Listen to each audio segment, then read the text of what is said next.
Assalamualaikum warahmatullahi wabarakatuh. Perkenalkan, nama saya Fatia Hadi dengan NIM 241424055. Saya dari kelas B jurusan Administrasi Publik.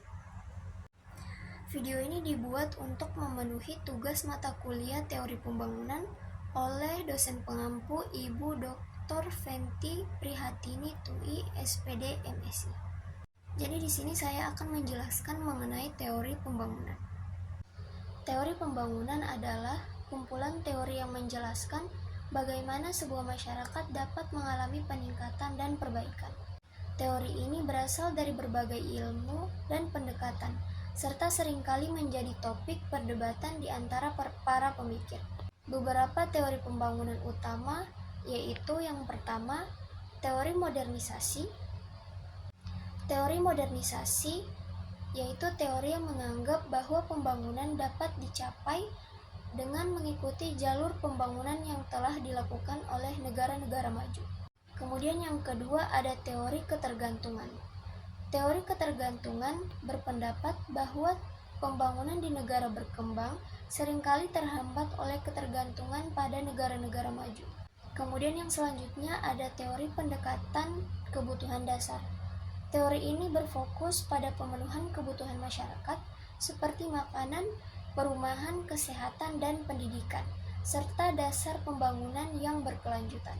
Kemudian yang selanjutnya ada teori pembangunan manusia. Teori ini menekankan pada pentingnya pembangunan sumber daya manusia, termasuk pendidikan, kesehatan, dan keterampilan sebagai kunci pembangunan. Kemudian yang selanjutnya ada teori pasca pembangunan. Teori ini muncul sebagai kritik terhadap teori-teori sebelumnya dengan fokus pada aspek sosial, budaya, dan lingkungan dalam pembangunan. Kemudian yang terakhir ada teori pembangunan berkelanjutan. Teori ini menekankan pada pentingnya pembangunan yang tidak hanya memenuhi kebutuhan, tetapi juga menjaga kemampuan generasi mendatang untuk memenuhi kebutuhan mereka. Kemudian selanjutnya ada beberapa contoh penerapan teori pembangunan. Yang pertama ada pembangunan infrastruktur. Teori pembangunan dapat digunakan untuk merencanakan pembangunan infrastruktur seperti jalan, jembatan, dan pelabuhan yang dapat meningkatkan konektivitas dan pertumbuhan ekonomi. Kemudian yang selanjutnya ada teori pembangunan pendidikan. Teori pembangunan dapat digunakan untuk merumuskan kebijakan pendidikan yang meningkatkan kualitas dan akses terhadap pendidikan, sehingga dapat meningkatkan sumber daya manusia. Yang selanjutnya ada pembangunan kesehatan. Teori pembangunan dapat digunakan untuk merumuskan kebijakan kesehatan yang meningkatkan akses terhadap pelayanan kesehatan dan meningkatkan kualitas kesehatan masyarakat. Kemudian yang terakhir, pembangunan lingkungan. Teori pembangunan berkelanjutan dapat digunakan untuk merumuskan kebijakan pembangunan yang mempertimbangkan dampak terhadap lingkungan sehingga dapat memastikan pembangunan yang berkelanjutan. Jelas pentingnya teori pembangunan terhadap kehidupan manusia. Teori pembangunan sangatlah penting untuk manusia karena membantu memahami proses perubahan dalam masyarakat dan cara meningkatkan kesejahteraan secara berkelanjutan.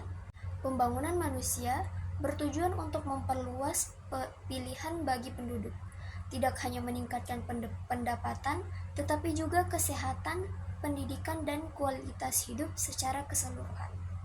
Teori pembangunan juga dapat meningkatkan kesejahteraan, perluasan pilihan, meningkatkan kualitas hidup, meningkatkan kemampuan, mempercepat pertumbuhan ekonomi manusia, mengurangi kemiskinan dan ketimpangan terhadap manusia, membangun masyarakat yang adil dan berkeadilan, dan juga dapat meningkatkan produktivitas terhadap manusia. So guys, that's all what I can deliver. Thanks for your attention. May all of my words can useful for us. Terima kasih. Wassalamualaikum warahmatullahi wabarakatuh. Bye-bye.